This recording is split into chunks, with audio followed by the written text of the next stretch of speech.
So let's suppose you are having the question.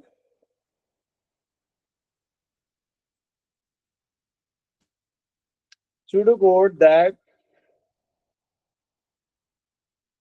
define array age of 30. That input age and print their age.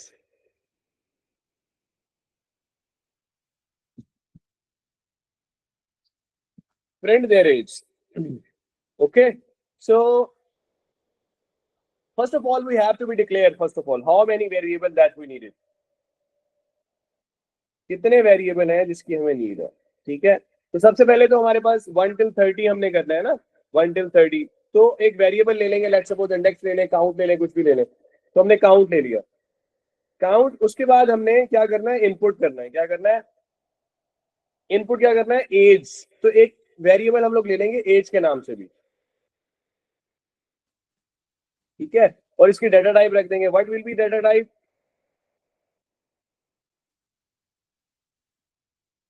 Integer इसकी data type होगी. ठीक है sir.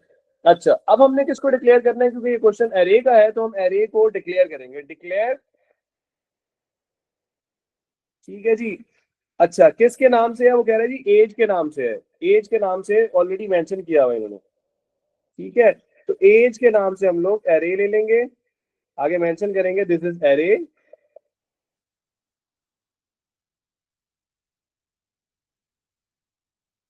ठीक है जी. 40. Sorry, हम लोग कितना ले रहे हैं, 30.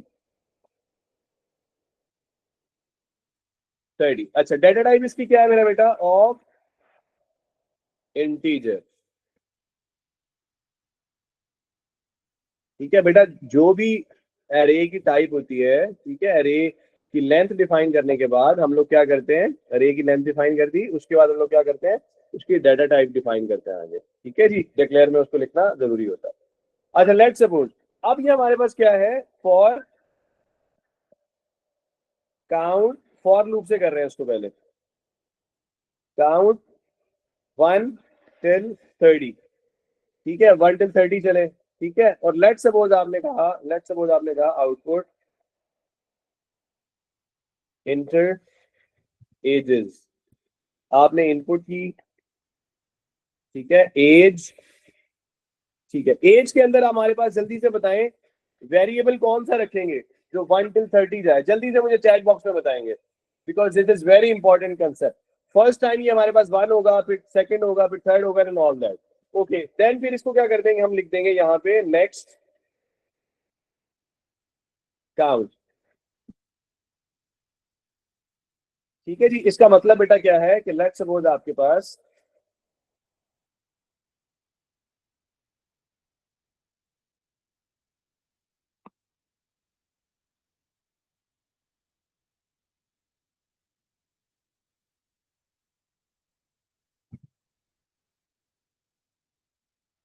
एक एरे है, नाम उसका एज है, और इंडेक्स कितने हैं,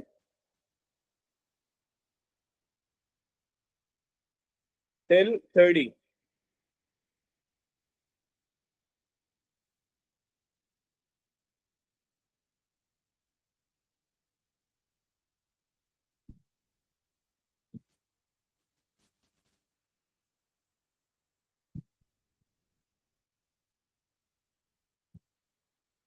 ठीक है जी. तो लेट्स सपोज आपके पास काउंट था 1. ठीक है. यूजर ने एज जो है लेट्स सपोज इंटर कर दी. कितनी कर दी, 20 कर दी लेट्स सपोज. ठीक है. कैसे करेगा, इनपुट एज, काउंट आपके पास क्या था 1. जब काउंट 1 पर होगा देन वो इंटर करेगा 20. ठीक है. उसके बाद क्या हो गया, लेट्स सपोज आपके पास हुआ नेक्स्ट काउंट. नेक्स्ट काउंट पहले 1 था, प्लस 1, काउंट की वैल्यू क्या हो गई, 2 हो गई. फिर यूजर ने इंटर की. अब यहां पर भी जो यूजर इंटर करने जा रहा होगा, यहां पर भी यूजर जो इंटर करने जा रहा होगा, काउंट के अंदर 2 होगा, 2 पे जाएगा और फिर क्या कर देगा, एज को इंटर कर देगा, लेट्स सपोज 19. ठीक है सर. उसके बाद फिर क्या करेगा, फिर उसको अपडेट करेगा. नेक्स्ट पे गया, अब काउंट था 2, ठीक है, तो 2 + 1 हमारे पास क्या हो जाएगा, 2 + 1 3 हो जाएगा, काउंट हमारे पास हो गया 3, ठीक है। अब 3 का मतलब है कि ये यहां पर आ गया, ठीक है, काउंट में वैल्यू आ गई 3 की, एज 3 पे जाए और क्या कर दे, लेट्स सपोज आपने कहा जी 18 पे डाटा एंटर कर देगा जो भी आपकी एज है, 4 पे, 3 पे, 7 8 9 10 20 30 तक जाएगा और ये सारी वैल्यूज को एंटर करेगा। क्लियर होगी बात। अब इसी सेम क्वेश्चन को बेटा हम लोग करते हैं वाइल में, ठीक है, और उसको फिर हम साथ साथ रिपीट एंट्री में भी करके देखते हैं।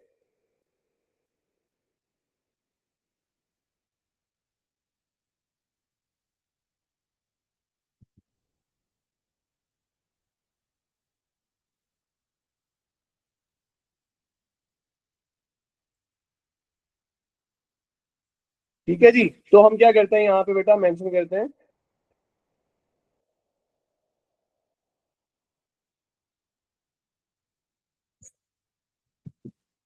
ठीक है जी, तो बेटा विदाउट डिक्लेयर लिख रहे हैं हम, पहले हम लोग करते हैं वाइल लूप के साथ।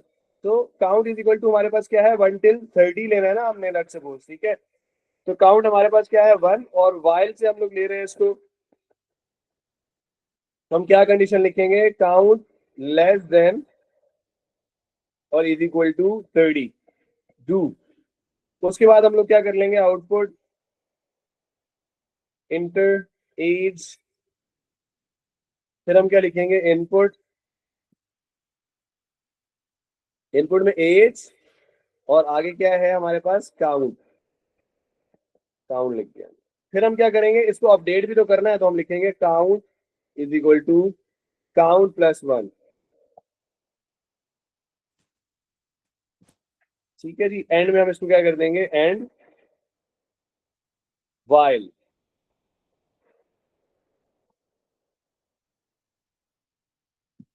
अब ये कंडीशन हमारे पास जो एंड हो रही है, less than and is equal to 30 है, इसका मतलब है ये 1 till 30 जो भी एज होगी उनको ये प्रिंट करवाएगा, ठीक है सर, 1 till 30 तक चलेगा। जैसे ही आपकी लूप फॉल्स होगी ये स्टॉप हो जाएगा, ठीक है। उसके बाद हमारे पास, हम लोग बात कर लेते हैं किसकी, ये हम किस लूप से कर रहे थे, वाइल से कर रहे थे।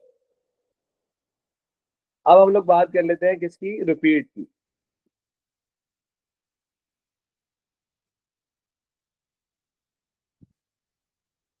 ठीक है जी, तो इसको बेटा हम लोग कैसे सॉल्व करेंगे, सेम इसी तरह हम लोग क्या करेंगे, काउंट, बेटा डिक्लेयर हमने ऊपर एक दफा कर दिया इसलिए हम लोग नहीं कर रहे हैं, is equal to 1, and then you have to be taken repeat, ठीक है जी। और फिर हमने क्या कहा, आउटपुट इंटर एजेस,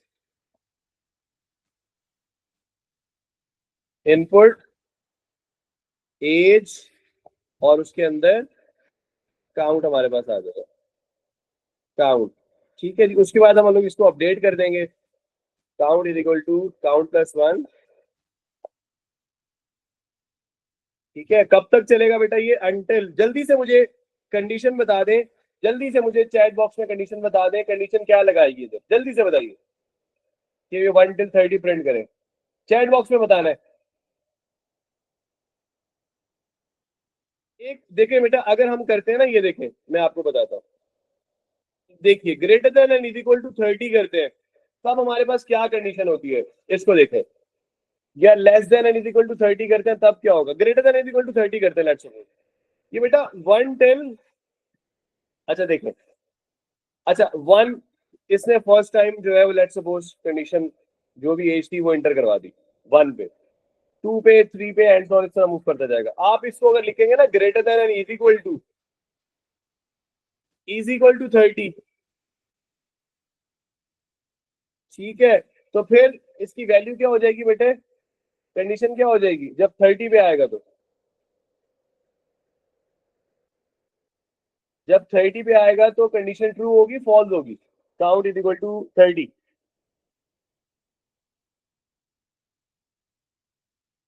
जी बेटे, कंडीशन ट्रू होगी फॉल्स होगी, count is equal to 30, condition हमारे पास क्या हो रही है, ट्रू हो रही है। ट्रू पे ये क्या करता है बेटे, स्टॉप हो जाता है। इसका मतलब है 30 को प्रिंट आउट ही नहीं करेगा, 30 टाइम एज को प्रिंट आउट ही नहीं करेगा। तो हम क्या कंडीशन लगाएंगे, हम कंडीशन लगाते हैं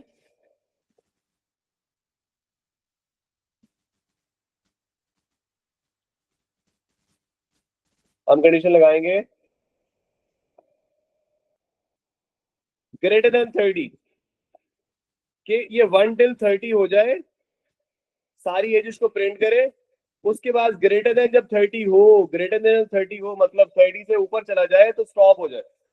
तो बेसिकली रिपीट की जब कंडीशन ट्रू होती है, ग्रेटर देन 30 हुई, ट्रू हो गई कंडीशन, 30 तक प्रिंट कर दिया। अब ग्रेटर देन 30 हुई मतलब 31 हुई, कंडीशन ट्रू हुई रिपीट की, और इसने फिर क्या कर देगा, ये स्टॉप कर देगा उसको। ठीक है, तो इसको बेसिकली कंडीशन को हम लोग इस तरह से लिखते हैं।